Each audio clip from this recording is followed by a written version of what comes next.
Good morning, सुप्रभात, नमस्कार। प्यारे बच्चों, मैं दीप्ति दवे आपकी हिंदी विषय की अध्यापिका हिंदी की ऑनलाइन कक्षा में आप सबका स्वागत करती हूँ।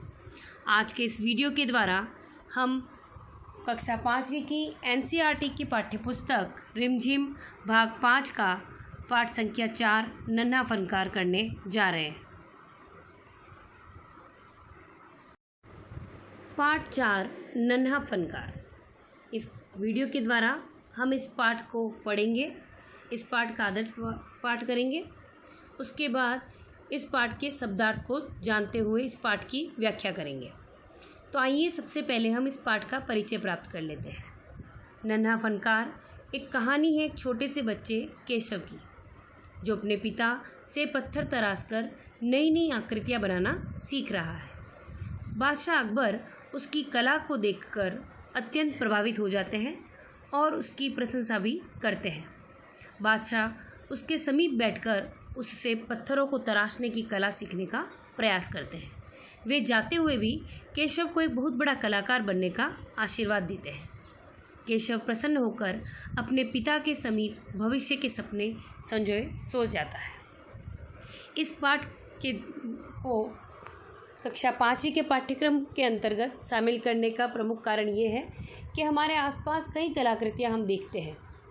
कलाकृतियाँ हमारे संस्कृति की धरोहर है। कई पत्थरों पर, कपड़ों पर, इमारतों पर हम अनेक।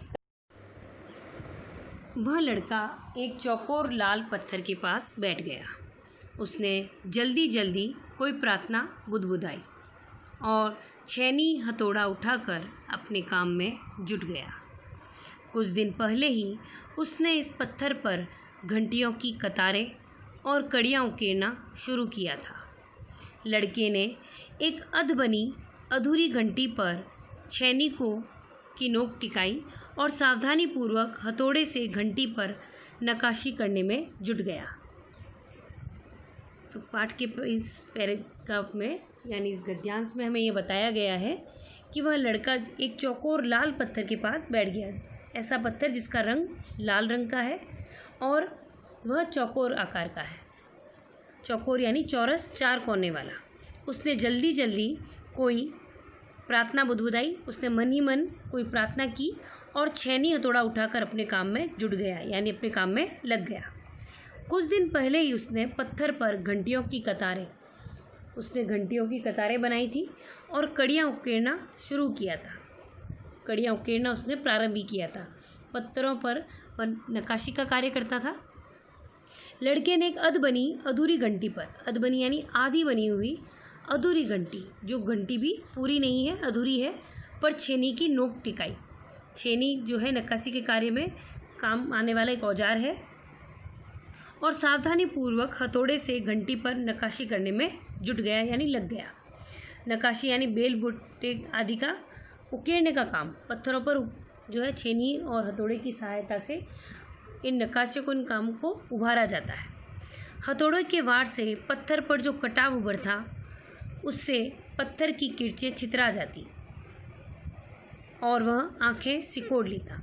हथौड़े के वार करने से पत्थर पर जो कटाव उभरता है उससे पत्थर की किरचें यानी पत्थर के बारीक बारीक जो टुकड़े होते हैं वो छितरा जाते हैं, यानी फैल जाते, बिखर जाते हैं और वह आंखें सिकोड़ लेता। और इसके लिए, उनसे बचने के लिए वह आंखें बंद कर लेता। जब हमारे भी आसपास अगर कोई जैसे आंधी आ रही हो, मिट्टी उड़ रही हो, तो हम अपनी आंखें अपने आप सिकोड़ लेते हैं ताकि बाहर के जो पदार्थ हैं वो हमारे आँखों में न गिर जाए। साथ साथ धीमी आवाज़ में वह कुछ गुनगुनाने भी लगता और धीरे धीरे आवाज़ में कुछ गुनगुनाने भी लगता। उसके चारों ओर दूसरे संगतराश भी अपने अपने काम में डूबे हुए थे। उसके आसपास भी संगतराश यानी पत्थर को तराशने वाले जो लोग होते हैं वो भी अपने अपने कामों में डूबे हुए थे। सब अपने अपने कामों में लगे हुए थे। केशव 10 साल का था। हम जिस बच्चे की बात कर रहे हैं वह उसका नाम है केशव और उसकी उम्र केवल 10 साल की थी और अभी अपना काम सीख ही रहा था। वह अपना काम सीख रहा था। पिता के एक बार करके दिखा देने पर वह सीधी लकीरों वाले और घुमावदार डिज़ाइन उकेर सकता था। उसके पिताजी उसको एक बार उसे दिखा देते तो वह सीधी लकीरों वाले और घुमावदार डिज़ाइन जो थी उसको पत्थर पर उकेर सकता था। अब तक उसने नक्काशी का जो भी काम किया था, नक्काशी यानी मैंने जैसे बताया आपको बेल बूटे उधर जो उगाड़ते हैं उसका काम, जो भी काम किया था उनमें से इन घंटियों को बनाना ही सबसे ज़्यादा मुश्किल था। अभी तक जो उसने काम किया था उसमें सबसे ज़्यादा मुश्किल काम जो था वह घंटियाँ बनाना था। केशव जानता था कि एक दिन तो ऐसा ज़रूर आएगा जब वह बहुत बारीक जालियाँ, महीन नफीस बेल बूटे, नफीस यानी बिल्कुल बारीक बेल बूटे, कमल के फूल, लहराते हुए सांप और इठलाकर चलते हुए घोड़े, ये सब पत्थर पर उकेर पाएगा, ठीक उसी तरह जैसे उसके पिता बनाते हैं। हर पुत्र के लिए अपने पिता जो होते हैं आदर्श होते हैं। केशव के लिए भी उसके पिता बड़े ही आदर्श हैं, क्योंकि वो भी इन सब काम बड़े ही आसानी से कर लेते हैं। तो केशव ये जानता था कि एक दिन ऐसा ज़रूर आएगा जब वह बहुत बारीक जालियाँ, आपने भी देखा होगा पत्थर पर घरों में, मंदिरों में, बड़ी बड़ी इमारतों में जो होती है, भव्य इमारतों में जालियाँ जो होती है जिनसे हवा के आने जाने का प्रवाह होता है, वो कितनी सुंदर तरीके से बनाई जाती है। महीन नफीस बेल बूटे, बड़ी बड़ी भव्य इमारतों पर महीन नफीस बिल्कुल बारीक बेल बूटे बने होते हैं। कमल के फूल जो हम लोग हाथ और ब्रश की सहायता से पेपर पर भी बड़ी मुश्किल से बना पाते हैं, उनको ये संगतराश जो होते हैं, पत्थर को तराशने वाले जो लोग होते हैं, बड़ी ही बारीकी से बना देते हैं। और कमल के फूल, लहराते हुए सांप, इठलाकर चलते हुए घोड़े, ये सब वह भी उकेर पाएगा, ऐसा वह केशव सोचता था। कई साल पहले जब वह पैदा भी नहीं हुआ था, अब इस आगे के पैराग्राफ में हम इस आगे के गद्यांश में पढ़ेंगे कि केशव के जन्म कहाँ हुआ था, वह कहाँ का रहने वाला है। कई साल पहले जब वह पैदा भी नहीं हुआ था, उसके माता पिता गुजरात से आगरा आकर बस गए थे। कई साल पहले जब वह पैदा भी नहीं हुआ था, उसके पहले की वो बात बता रहा है कि उसके माता पिता गुजरात से आगरा आकर बस गए थे। बादशाह अकबर उस वक्त आगरे का किला बनवा रहे थे और केशव के पिता को यही काम मिल गया था। किला जो होता है पत्थर का ही बना होता है, तो पत्थर संगतराश जो होते हैं, पत्थर के जो काम करते हैं, उनको भी काम मिल गया था वहाँ पर, और केशव के पिता भी संगतराश थे। केशव का जन्म भी देखिए चित्र में बताया गया है। देखिए केशव इतना सा छोटा सा जो लड़का है, पत्थर की घंटियाँ बना रहा है और उन पर नक्काशी का काम कर रहा है। केशव का जन्म भी आगरा में ही हुआ था। उसे गुजरात के पुश्तैनी गांव जाने का तो कभी मौका ही नहीं मिला। जब उसके माता पिता उसके जन्म से पूर्व ही आगरा में आ गए थे, तो उसे वापस पुनः गुजरात यानी जो उसका पुश्तैनी गांव है वहाँ जाने का कभी मौका ही नहीं मिला। देखिए चित्र में भी बताया गया है कितना सुंदर आगरे का किला है और उस पर नक्काशी का सुंदर काम किया हुआ है। इस भव्य इमारत को कितने सुंदर तरीके से संगतराशों ने तराशा है। उसे आगरे की गलियां और अब सीकरी, बस यही उसका घर था। आगरे की नगर की जो गलियां हैं और सीकरी, यही उसका घर था। चारों ओर हो रही छैनी हथौड़ों की ठक ठक खड़खड़ के बीच केशव को किसी के कदमों की आहट भी न सुनाई पड़ी।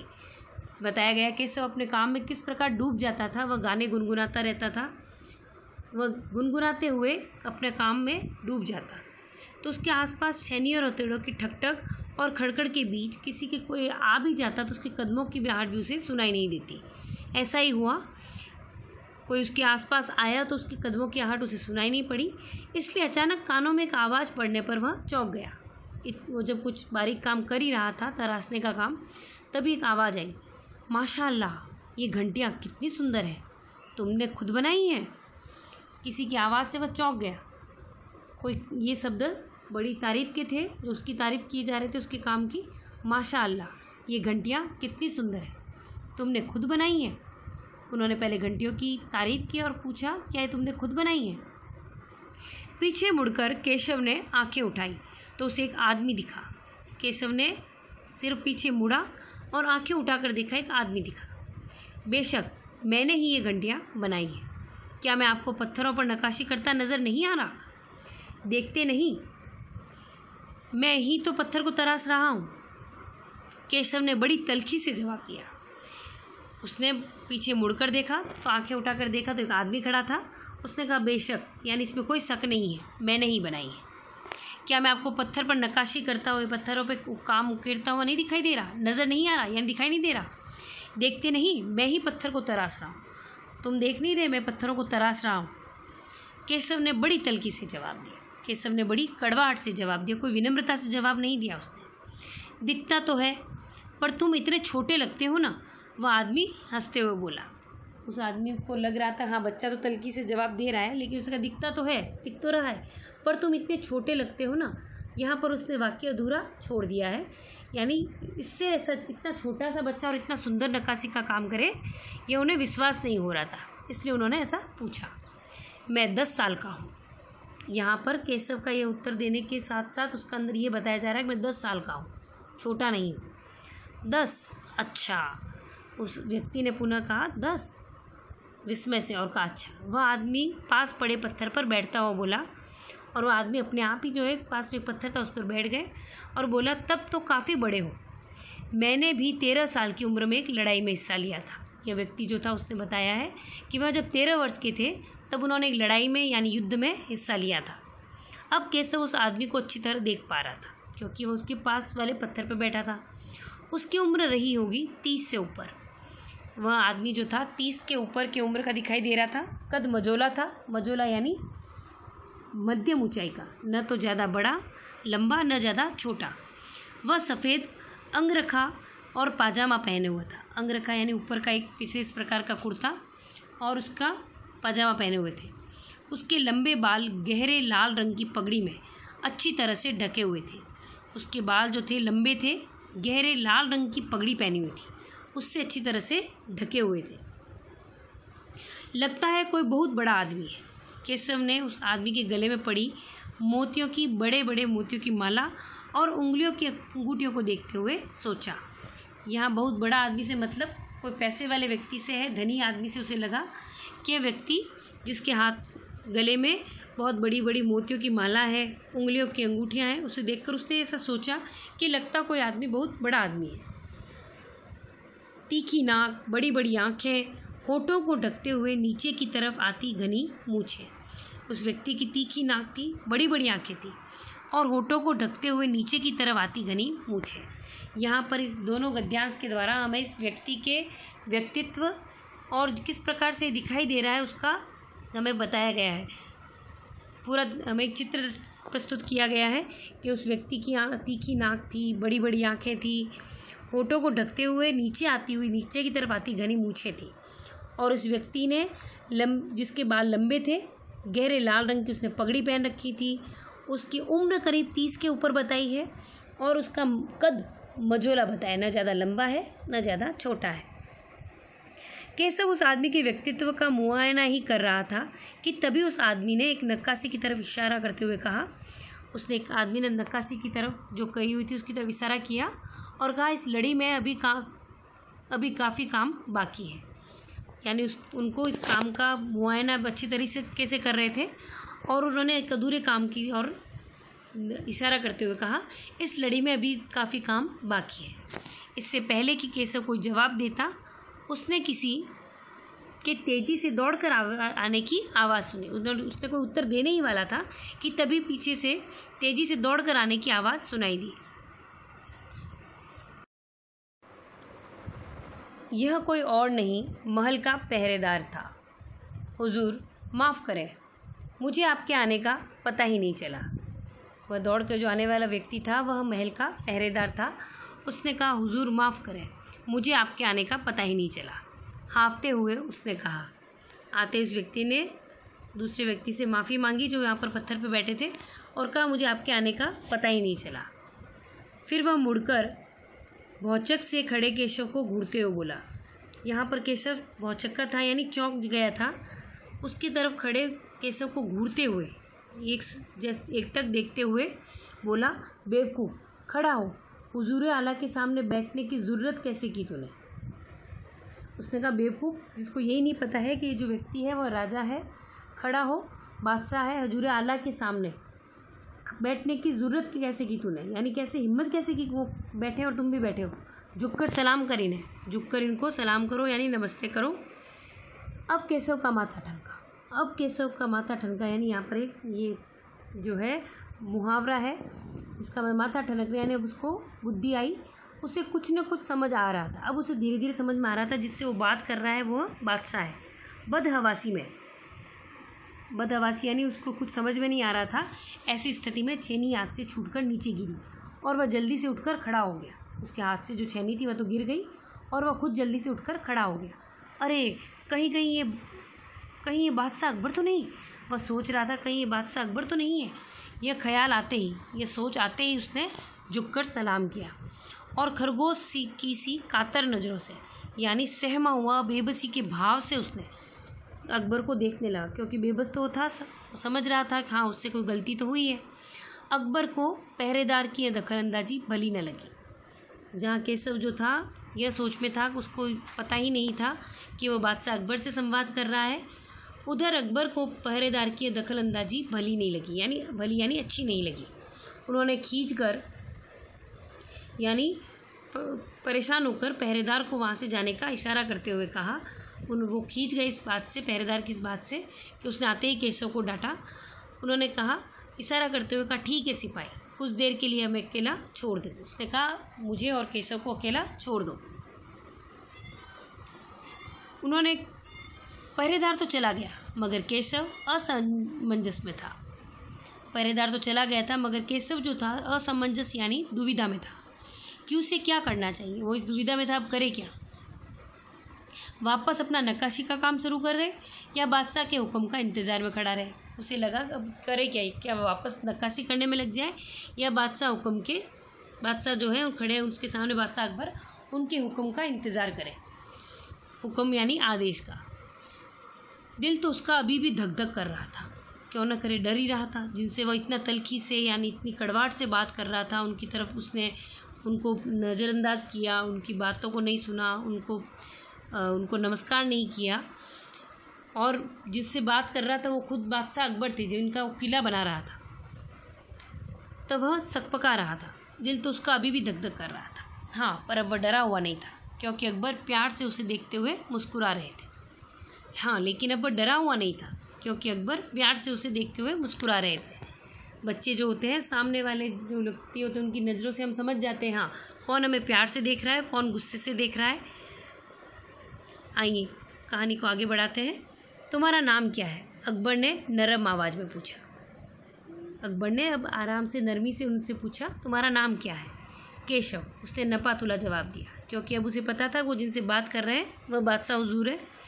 केशव, क्या तुम मुझे नक्काशी करना सिखाओगे? एक इतना बड़े व्यक्ति जो क्या पूछ रहे हैं, तो मुझे नक्काशी करना सिखाओगे? उलझन में पड़े केशव ने तुरंत सिर हिला दिया।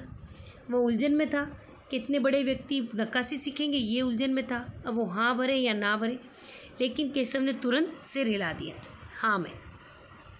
अब तब तो तुम्हें मेरे लिए हथौड़े और छेनी का भी इंतज़ाम करना होगा। उन्होंने कहा, तब तो तुम्हें मेरे लिए, क्योंकि नक्काशी का काम किससे होता है? हथौड़े और छेनी से, तो उनका इंतज़ाम भी उसे करना था।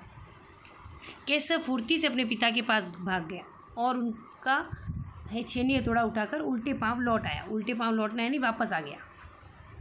वह फुर्ती से यानी जल्दी से गया और अपने पिताजी का छेनी हथौड़ा ले आया।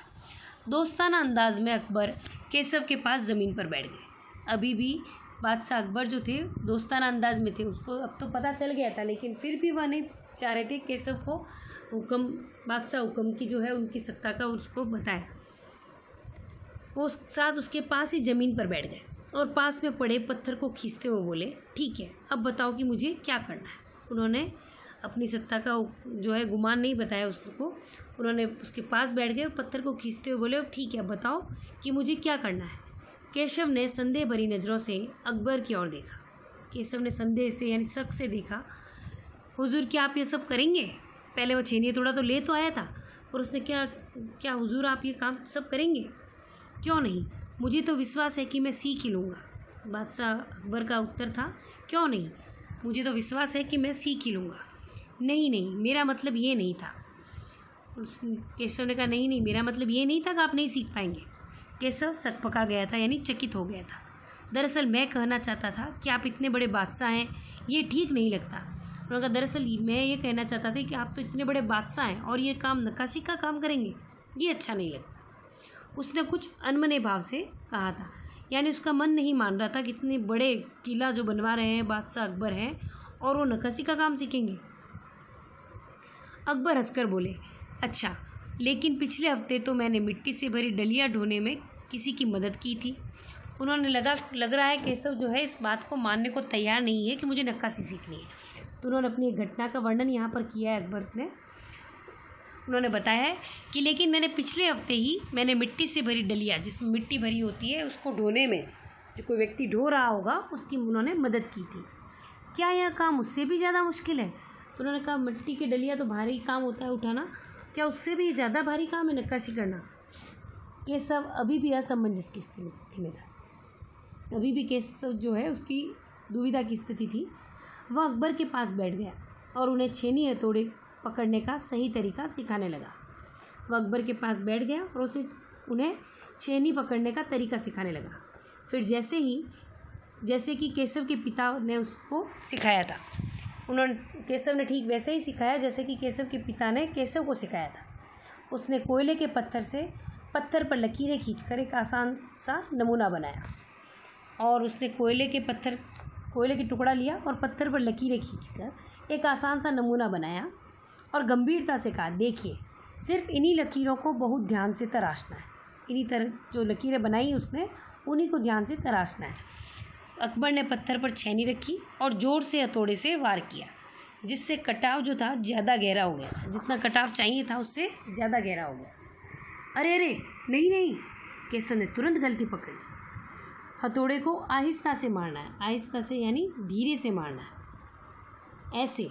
और उसने कुछ करते हुए बताया, उसने करके दिखाया। और हाँ, अपनी आंखें थोड़ी मीच कर रखना, वरना किरचे यानी पत्थर के जो बारीक टुकड़े हैं वो आंखों में चले जाएंगे। अकबर मुस्कुराए। जी हुजूर। अकबर ने उसकी केशव की बातों को मुस्कुराते हुए मान लिया और कहा, जी हुजूर। जवाब में केशव भी मुस्कुरा उठा।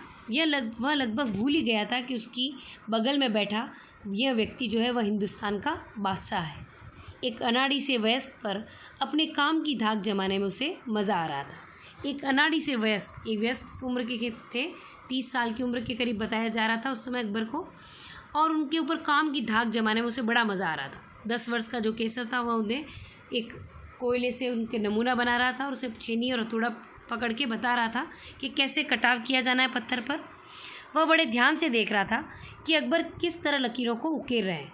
बादशाह से जरा भी चूक हो जाती, यानी जरा सी गलती भी हो जाती, तो वह फ़ौरन यानी तुरंत अपनी त्योरियाँ चढ़ जाती। यहाँ पर एक और मुहावरा आया है, त्योरियाँ चढ़ना, यानी क्रोध से माथे पर बल पड़ जाना। तो उसकी त्योरियाँ चढ़ जाती, यानी उससे गुस्सा आ जाता। काम करते करते अकबर पूछ बैठते, केशव सही नहीं है क्या? और केशव सिर हिलाकर अपनी असहमति जता देता। जब काम सही नहीं होता तो उसकी आंखें जो थी त्योरे चढ़ जाती, यानी उसको माथे पर बल पड़ जाता, गुस्सा आ जाता। तो उसे अकबर पूछते, क्या केशव ये सही नहीं है? तो केशव सिर हिलाकर अपनी असहमति जता देता है, यानी बता देता है हाँ यह काम सही नहीं है। अकबर इत्मीनान से बैठ गए, इत्मीनान यानी तसल्ली से, और केशव को काम करता हुआ देखने लगे। और कुछ देर बाद अकबर जो थे आराम से तसल्ली से बैठ गए और केशव को काम करते हुए देखने लगे। अपने काम में खोए हुए उन दोनों को इस बात का एहसास ही नहीं हुआ कि आसपास मौजूद दूसरे संगतरास उन्हें बड़े कौतूहल से देख रहे हैं। आसपास के जो पत्थर को तराशने वाले लोग थे बड़े ही कौतूहल से उन दोनों को देख रहे थे, बादशाह अकबर और 10 वर्ष के केशव को। अकबर ने गौर किया, अकबर ने ध्यान से देखा कि केशव पत्थर पर बड़े नमूनों को ही नहीं तराश रहा था, बल्कि अपनी तरफ से भी उनमें कुछ जोड़ रहा था। जो नमूने बने हुए थे उनको नहीं तराश रहा था, बल्कि अपनी तरफ से भी कुछ जोड़ रहा था, जिससे वे डिज़ाइन ज़्यादा खूबसूरत लग रहे थे, जिससे वो नमूने और सुंदर लग रहे थे। लड़के के काम करने के अंदाज को देखकर, यानी लड़के के काम करने के इस तरीक़ों को देखकर अकबर ने धीरे से कहा, केशव देखना, एक दिन तुम बड़े फ़नकार बनोगे। अकबर ने उसके काम की देखकर उसकी तारीफ़ की और कहा कि एक दिन तुम बहुत बड़े फ़नकार बनोगे, यानी बड़े कलाकार बनोगे। हो सकता है कि एक दिन तुम मेरे कारखाने में काम करो। और उन्होंने उम्मीद जताई कि हो सकता है तुम एक दिन मेरे कारखाने में काम करो। केशव ने पूछा, कारखाना? कैसा कारखाना? बस एक बार ये महल तैयार हो जाए और लोग आगरा में आकर यहाँ रहने लगे, तब मैं कारखाने बनवाऊँगा। इन कारखानों में मेरी सल्तनत के सबसे बढ़िया फ़नकार और शिल्पकार काम करेंगे। उन्होंने कहा, बस एक बार ये आगरे का जो महल तैयार हो रहा है वो तैयार हो जाए तो लोग आगरा में आकर रहने लगेंगे, तब मैं कारखाने बनवाऊँगा। इन कारखानों में मेरी सल्तनत यानी मेरा जो उनका राज्य है उसके सबसे बढ़िया फनकार यानी कलाकार और शिल्पकार काम करेंगे। चित्र बनाने वाले कलाकार, गली चौक के बुनकर, शंखतराश, पत्थर और लकड़ी पर नक्काशी करने वाले शिल्पकार सभी वहाँ काम करेंगे। केशव का चेहरा चमक उठा यानी खुश हो गया वह मुस्कुराते हुए बोला, मैं वहाँ ज़रूर काम करना चाहूँगा। अकबर उठ खड़े हुए, जाते हुए बड़े प्यार से केशव का कंधा थपथपाया। कंधा थपथपाना यानी पीठ थपथपाना यानी किसी की तारीफ़ करना, और कहा, अच्छा बेटा अपना काम जारी रखो। उन्होंने उसे शाबाशी देते हुए कहा, अच्छा बेटा अपना काम जारी रखो। हुजूर क्या आप दोबारा आएंगे? केशव ने बड़ी उत्सुकता से पूछा। नहीं, दोस्ती जो हुई थी उनकी, मैं ज़रूर आऊँगा केशव। फिर तो पूरे दिन शंखतराशों के बीच केशव की धूम मची रही। सभी जो केशव की जो थे बड़ी तारीफ़ कर रहे थे, क्योंकि छोटे से 10 वर्ष को जो ये केशव था उसके पास खुद जो है आगरा के बादशाह अकबर बैठे थे। वह बार बार बादशाह से हुई अपनी मुलाकात सबको सुनाता रहा। ये केशव जो था पूरे दिन जो है सबको अपनी उस मुलाकात के बारे में बताता रहा। रात हो चली थी। केशव बहुत थका हुआ था पर आंखों में नींद का। रात होने लगी थी। केशव थक भी चुका था पर आंखों में नींद नहीं थी, क्योंकि उसके जीवन में अप्रत्याशित घटना जो घटी थी, और जब बच्चों के साथ कोई ऐसी नई चीज़ घटती है तो वो बड़े ही उत्साहित रहते हैं। वह धीरे से अपने पिता के बिस्तर में घुस गया। वह धीरे से अपने पिता के साथ सोता होगा, इसीलिए उसके बिस्तर में घुस गया। पिता ने मुस्कुरा कर कहा, तुम तो अभी से इतने प्रसिद्ध हो गए हो। दिन भर जो उन शंखतराशों के बीच जो केशव की धूम मची थी, इस पर उसके पिता ने कहा, तुम तो अभी से प्रसिद्ध हो गए हो। बादशाह सलामत ने कहा कि एक दिन मैं बहुत बड़ा कलाकार बनूंगा। अपने सिर को पिता की बाहों के सहारे टिका कर केशव धीरे से बोला, हमारे बादशाह बहुत ही नेक इंसान है। उनके पिताजी ने कहा, बिल्कुल सही। पिता ने कहा कि हाँ, वो बिल्कुल नेक इंसान है। कुछ सोचकर केशव ने कुछ सोचकर अपने पिता से कहा, बाबा एक बात बताओ, बादशाह के पास आगरा में एक से बढ़कर एक खूबसूरत महल है, फिर सीकरी में यह शहर क्यों बनवा रहे हैं? उन्होंने कहा, बादशाह अकबर के पास तो आगरा में बहुत से खूबसूरत महल है, फिर वो सीकरी में नया शहर क्यों बनाना चाह रहे हैं? चलिए इसी अगले पैराग्राफ में हम जानेंगे सीकरी में शहर क्यों बस रहा है। पिता ने कुछ याद करते हुए बताना शुरू किया, हाँ बेटा, बादशाह का आगरा में बहुत सुंदर शहर है, पर सीकरी में नया शहर बनाने का भी एक खास कारण है। मैंने सुना है कि जब बादशाह अकबर की कोई संतान नहीं थी, जब बादशाह अकबर की कोई पुत्र नहीं था, कोई संतान नहीं थी, इस वजह से वे हर वक्त परेशान रहते थे। वे बहुत से साधु संतों और फ़कीरों के पास गए। भटकते भटकते बादशाह ख्वाजा सलीम चिश्ती के पास सीकरी आए। जब वो कई साधु संतों और फ़कीरों के पास जाते थे, हमारे जीवन में जब परेशानी आती है तो हम भी ऐसे ही लोगों से पूछने जाते हैं, वैसे ही बादशाह अकबर भी भटकते भटकते बादशाह ख्वाजा सलीम चिश्ती के पास सीकरी आए। उन्होंने ही बादशाह को बताया कि उनके एक नहीं 3 संतानें होंगी, शहजादा सलीम, मुराद और दनिया। केशव ने चहकते हुए कहा, यानी वह उनके जानता था कि बादशाह अकबर के 3 पुत्रों को, तो जिनके बारे में वह जान रहा था, चहकते हुए उसने बताया कि शहजादा सलीम, मुराद और दनिया। बिल्कुल सही। तब ख्वाजा सलीम चिश्ती के सम्मान में सीकरी में नगर बसाने का फैसला किया था। और पिताजी ने कहा, बिल्कुल सही कहा तुमने। तभी से ही बादशाह ने ख्वाजा सलीम चिश्ती के सम्मान में सीकरी में नगर बसाने का फैसला किया था। केशव ने कहा, अच्छा अब समझा, इसीलिए बादशाह अकबर ने अपने बेटे का नाम भी सलीम रखा है। उस ख्वाजा सलीम चिश्ती के सम्मान में ही उन्होंने पहले पुत्र का नाम सलीम रखा था, और ख्वाजा चिश्ती जो थे वह सीकरी में रहते थे, इसीलिए उन्होंने नया जो किला बनाया था उनके सम्मान में सीकरी में बसाने की इच्छा की थी। ऐसा केशव ने कहा, अब समझ में आ गया। और हाँ, इसी कारण हम यहाँ एक नए शहर के लिए पत्थरों को तराश रहे हैं। और पिताजी ने भी कहा, इसी कारण हम नए शहर के लिए पत्थरों को तराश रहे हैं। केशव उनंदी आवाज़ में बोला। केशव को नींद आने लगी थी, इसलिए वह बोल नहीं रहा था, केवल करके आवाज़ में जवाब दे रहा था। पिताजी ने देखा कि उनका लाडला बेटा सो गया है। पिता ने देखा कि उनका पुत्र जो है, उनका लाडला केशव सो गया है। इस तरह से केशव जो है पूरी दिन जो है बादशाह अकबर से मिलने की खुशी में खुश रहा। और इस तरह से हमारा ये पाठ समाप्त होता है। धन्यवाद।